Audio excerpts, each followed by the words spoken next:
Hi guys, welcome back to another video. Today I'm going to take you through my 2025 reset. So we've got a huge video today. We've got our financial reset, our 2025 budget. We have some vision board creating, although I'll get into that a bit later. And most importantly for me, for the beginning of the new year, as with a lot of other people, is setting new goals. So I've got a list of goals here and I've actually already got my vision board set up, so I'm going to show you that and talk you through how that reflects my goals and what my goals for 2025 are. But first, I just wanted to say thank you so much for watching. Please like this video and subscribe below and comment and let me know what some of your goals are for 2025. One of my main goals for 2025 for social media is to hit 1,000 subscribers on YouTube. So I would really appreciate you heading down and hitting that subscribe button. Thank you. All right, let's get into it. So first thing I wanted to go through was just a bit of a reflection on 2024. So I've got my laptop out here. I've just got a list of goals that my husband Alex and I had spoken about at the beginning of 2024.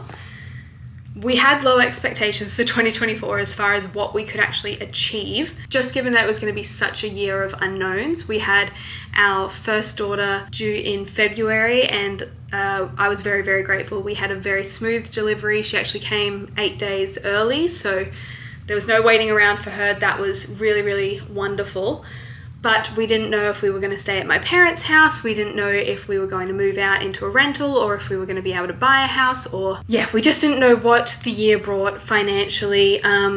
We didn't know if I was going to go back to work or if I was just going to stay at home the whole year. There wasn't a lot that we could set goals wise, but we did set some. So as far as personal goals, we had have baby Greaves, which we did successfully. Keep up fortnightly date nights. Now that was something that we didn't successfully do. Fortnightly date nights was something that we implemented right at the beginning of our marriage. And actually I think before we got married, we really tried to have fortnightly intentional dates, like going out of the house. It's something that we have been a bit more lax with. I would say actually during the newborn phase, we were quite good at doing it. We would just bring Ellie with us while I was breastfeeding. But I think since I've fallen pregnant again, that's really gone to the wayside. Is that the saying? To the wayside? To the wayside? I don't know. Fallen to the wayside, I think is the saying.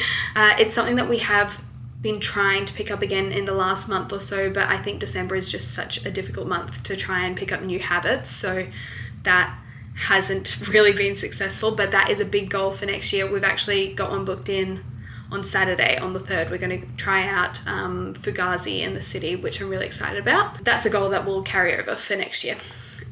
Jonas Brothers concert. I think our goals for 2024 mostly were just things that we were looking forward to rather than things that we had to work to achieve. So Jonas Brothers concert, we attended. Alex had a goal of an 800 kilo total for powerlifting, which I'm pretty sure he hit. I don't think he hit it in comp. I think he was just off, but he's definitely hit it since then because I think his comp was back in August. And then career goals, we had for Alex to complete his transition to professional practice program year for nursing, which he finishes on Friday. So that's pretty good. For me, we had maternity leave and entertained the idea of returning to work. I did return to my job in the second half of the year, just 1 day a week, because I was still studying. So that was our other goal, was for me to complete my 3rd year of uni, which I did do, thank goodness. Financial goals, we said to save $12,500 towards our house and car deposits. We actually saved a lot more than that, but then have spent a lot more than that. So it looks a lot worse in our bank accounts. So our starting balance at the beginning of the year was $12,638.93 for our house deposit saver. It is a lot lower than that now. Yeah, we're sitting around the $7,500 mark for that now. But we did buy a car outright. It was secondhand, but that was about 18 grand. So that's where all of that money went. When we found out we were having a second baby, we knew we needed not only a bigger car, but we just needed a second car. Up until we bought that, Alex and I were just sharing the one car. And I do think that really actually took a toll on my mental health with a new baby once we'd moved out of my parents' house, because I felt like I was stuck at home unless Alex was home, and then we would go out. But that's definitely been worth it financially. So, but I'm proud of us still because we did save that amount and put that towards an asset. I know that a car is still a depreciating asset, but we did put that towards something that we needed, and we did save that amount of money even with us moving out of home this year. So that was really good, moving out of my parents' house. Next financial goal was to continue to budget, but to automate things. That is, I've done a budget every single fortnight, so that's fine, but we haven't automated things. So that's something that I really want to focus on this year. I think having the 2 under 2 and just the craziness of placements and everything this year, which, as I said, I'll get into this year shortly, automating our finances is going to make things a lot easier. I wanted us to invest $2,000. I think we actually did more than that. I think we were closer to the 2,200 mark. So I'm really proud of us with that. Again, as I said, with us moving out of home and that not necessarily being in the budget at the beginning of the year, it was really incredible that we were still able to achieve our financial goals. And I think that really is a testament to how hard Alex has been working to make some money for the family, but also how hard we've been working as a team to make sure that we stick to our budgets while still treating ourselves. So that's been good. And then our final goal was to introduce quarterly check-ins. That was sort of in line with our date nights. We haven't really done that, but I don't think we need to because we sort of check in with each other every single fortnight or every single month when our pay comes in, and we just see how our savings are going and everything. So I don't think we need quarterly check-ins. I think what we need is the fortnightly date nights, and that will be helping us check in with each other. So that is 2024. I would say we did pretty well. We achieved most of our goals, but as I said, I'd sort of set very minimal, realistic goals. 2025 is going to be similar because we do have a packed year, but I also want to get a bit more specific on some personal goals. So last year we had financial, personal, and career goals. This year I'm changing up the categories a little bit. So yeah, we've got personal/relationships. I have got a couple goals in this category that are for work. They're like about uni or YouTube. I'm not going to be working a typical job this year. I'm going to see how I go with YouTube and everything and see if I can get that monetized. But if not, it's just a fun hobby. But otherwise, I will be getting maternity leave from Centrelink because I did go back to work. I am going to look into youth allowance, but I think with Alex's income, I won't be eligible for that, which is okay. But otherwise this year I'm going to be staying at home and studying. I have 10 weeks of placement that I have to complete this year, as well as a full-time uni load and 2 children to look after. And well, 1 child to look after the whole year, 1 child to birth in April, and then look after the rest of the year. So it just didn't make sense for me to be working this year. So we'll see how we go. Anyway, so our goals categories, we've got personal/relationships, we've got financial, and then we've got health and wellness. So let's get into that. Instead of a vision board this year, I feel like a vision board is really tied in with that like manifestation and everything that you see on TikTok at the moment, which is fine. If that works for you, that's great. But for me, manifestation isn't really something that ties in with my religious beliefs or anything. But I saw some Christian TikTokers talking about doing a prayer board rather than a vision board, which is pretty much the exact same thing. It's just using this as sort of a tool for prayer and for asking God and for conversing with God and having that relationship. So I tried to be really intentional about that. So I'd actually written out this list of goals first, and then I've gone on Pinterest and just looked up a bunch of photos and things that I think connect to my goals and connect to what I'm praying for next year. So I'll just sort of go through my goals and then talk through if they connect to things on the prayer board. So my goals for this year, personal and relationships. So first goal is to complete my final year of uni. It's going to be a hectic year. It's going to be really full on, and I'm so grateful that I've got family around me to support me with my children and with my own mental health and with my marriage, because it's going to be a tough year. As I said, I've got 10 weeks of placement, I've got a full-time load of uni, and then the parenting and everything on top of it. It's going to be a lot, but I know that it's going to be worth it in the end. And I've had a few people say to me, why not go part-time? Some of these classes you can't go part-time, or if you do it, extends it quite a bit. But the main reason is just I don't think it's going to get easier. I was studying this year with Eloise and it wasn't too bad. As she gets closer to 12 months old, it's starting to get a lot more difficult to just be able to put her down and do some study. So if I wait until 2026 to keep studying, I know I'm going to have 2 toddlers running around, and that's just going to make things a lot more difficult. So I think yes, it's going to be crazy difficult this year, but it's not going to get easier next year. So I'd just rather smash it out and get that done. So that is my main goal for this year, is to complete uni. We want to take a trip to WA and Queensland with the kids to see our family. Alex has a lot of family in WA. I've got a lot of family in Queensland. Yeah, I wouldn't say it's going to be a holiday. We're going to have, that will be in June. So we'll have a 16-month-old and a 2-month-old with us then. But we wanted to make sure that we headed up that way before Ellie turned 2, because then we have to pay for her own airfare and it just gets crazy expensive for no reason. I would say that's a goal rather than something to look forward to. It's going to be great seeing everyone and seeing the family and just, yeah, having some time away, but it's definitely going to be tiring. So I've planned that for about 2 weeks before I start placement, so that I have 2 weeks to unpack, get back into the swing of things and not feel insane. So we'll see how that goes. Another goal is Alex and I are planning to have a weekend away, just the 2 of us, in January. We have booked that. Ellie's first birthday, that's another big thing to look forward to. That is in February. And we just want to make sure that we really celebrate that with friends and family, that we're really intentional about it. I know she won't remember it, but she's our first child. It's her first birthday. We just want to make sure that we have the memories there. And I want to start a tradition of making her birthday cakes for her and for all my kids.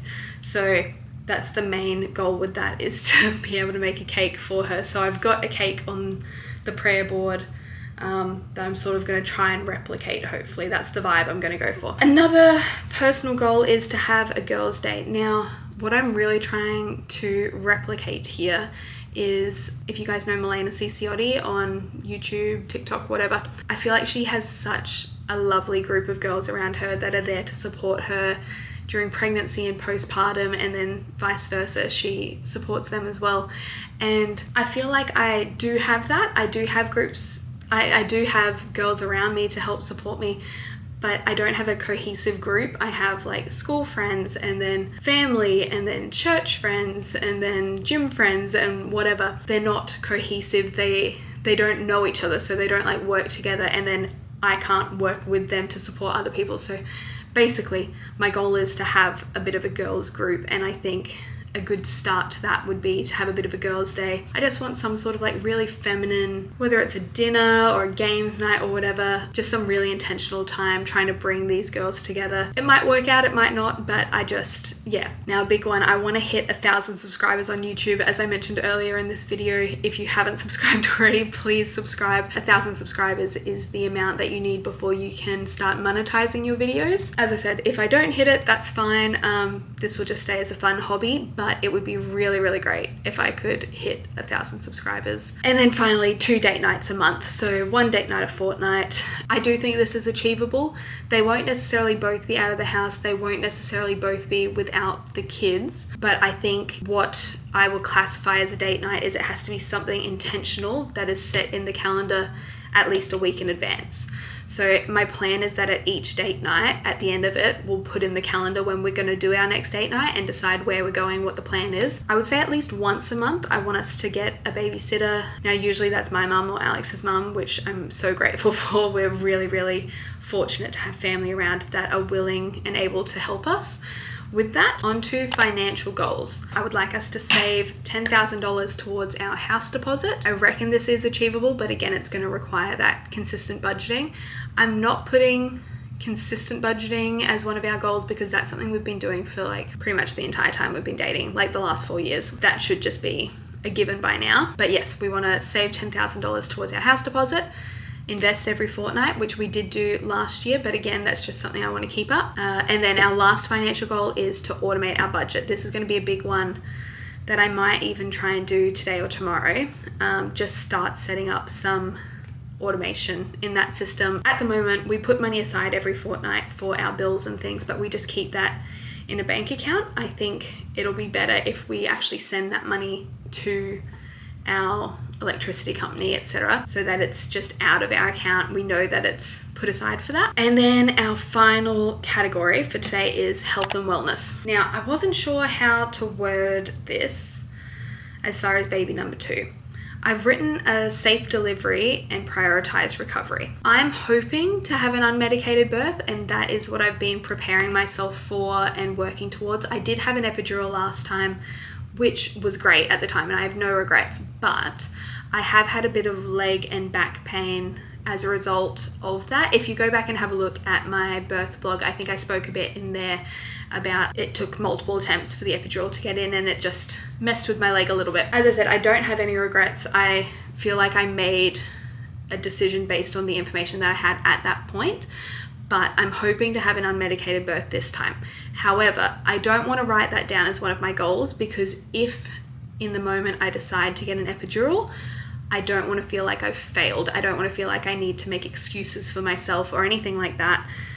If I want to get an epidural, I will get an epidural, but I'm going to work towards an unmedicated birth. However, the thing that is within my control and is something that I really want to focus on is that recovery. After I had Eloise, I didn't really prioritize that recovery. I think I just thought I had more time, but I fell pregnant 4 months postpartum. And so I didn't really have the time prioritize that recovery. I didn't go to a pelvic floor physio. I'd only just started back at the gym again, which I don't even think was important for my physical health. It was important for my mental health and doing things for me. But that's something that I really need to prioritize this next time is recovery. I want to keep attending the gym regularly. I want to try and do 1 walk a week for at least 30 minutes.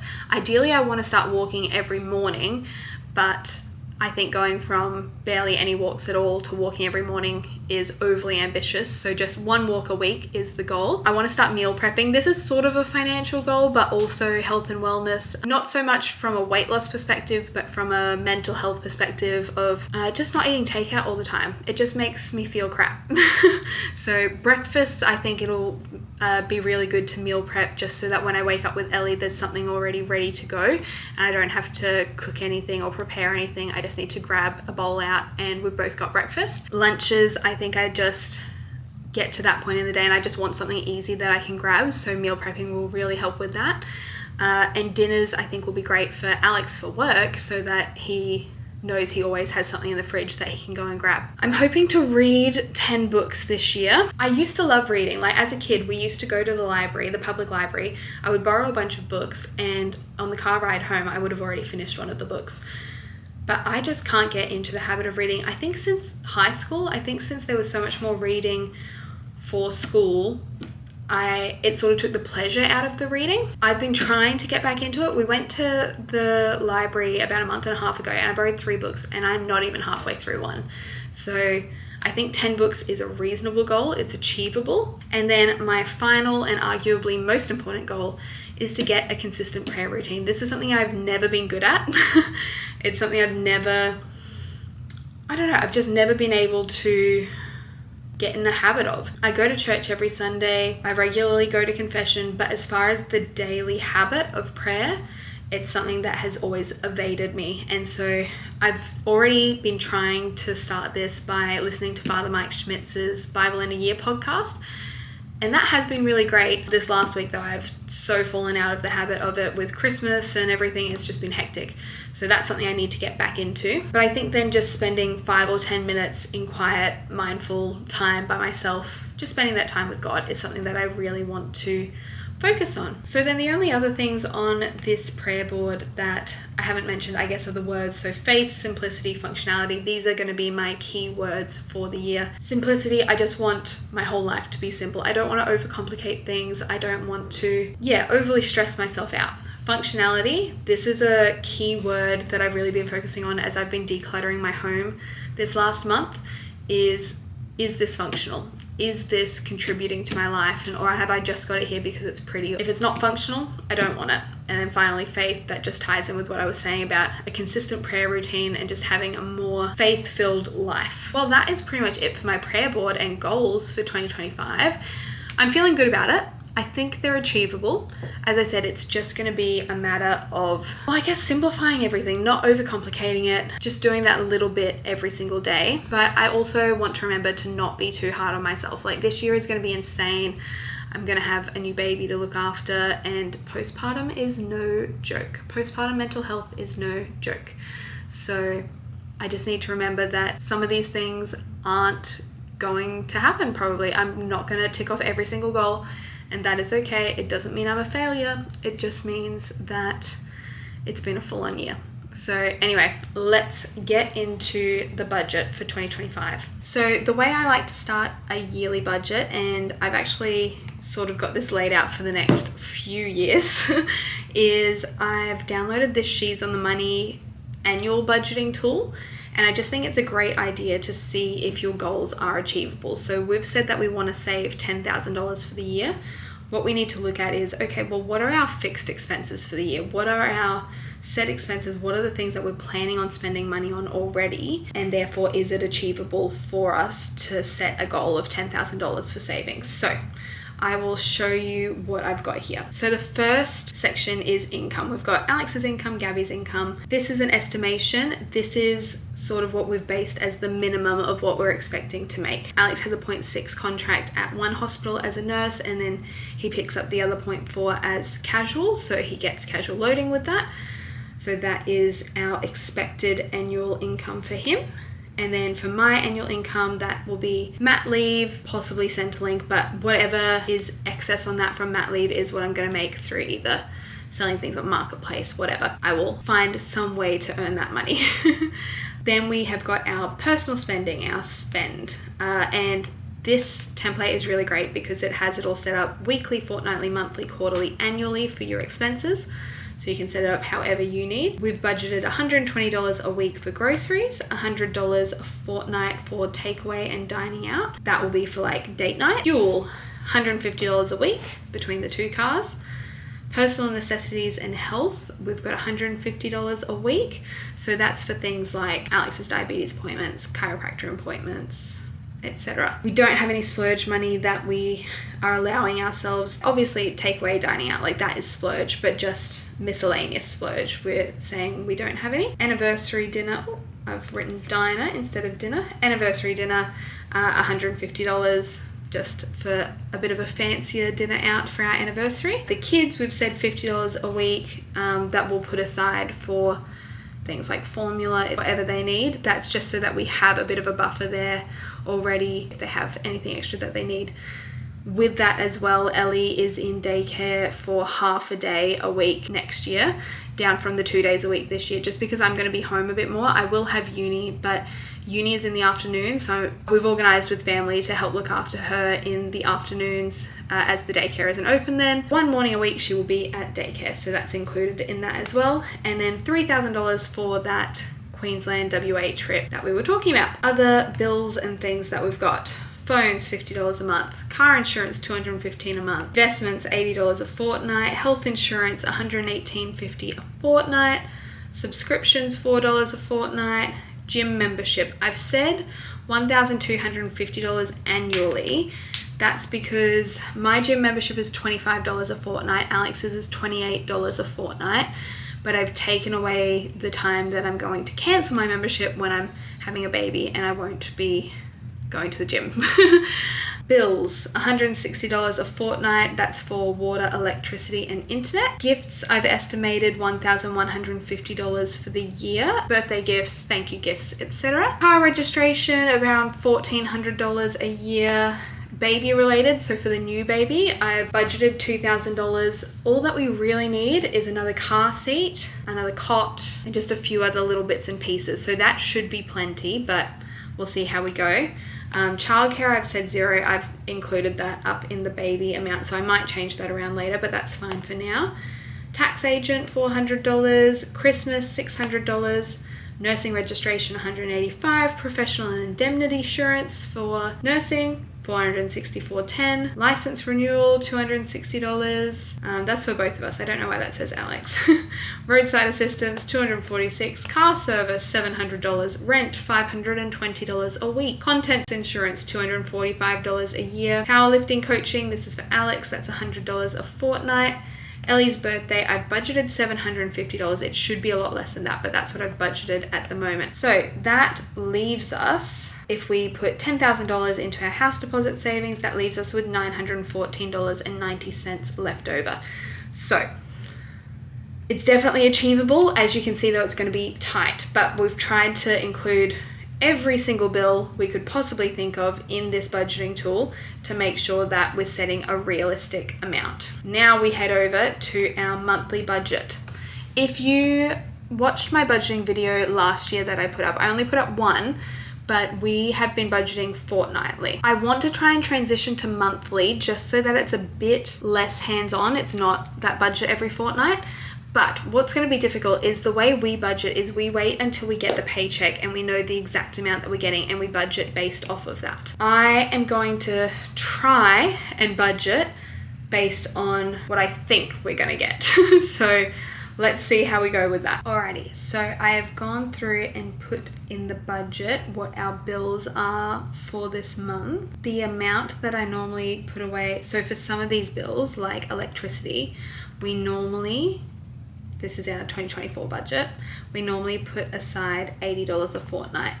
Well, we've got 3 fortnights worth of paychecks in this month, so I'm putting aside 3 times as much, and I think that should work out. So let's go through the budget. Alex gets 2 different paychecks because, as I said, he works his normal contract, but then he also picks up extra casual, so he's got 2, they're both from SA Health though, so they come in on the same day.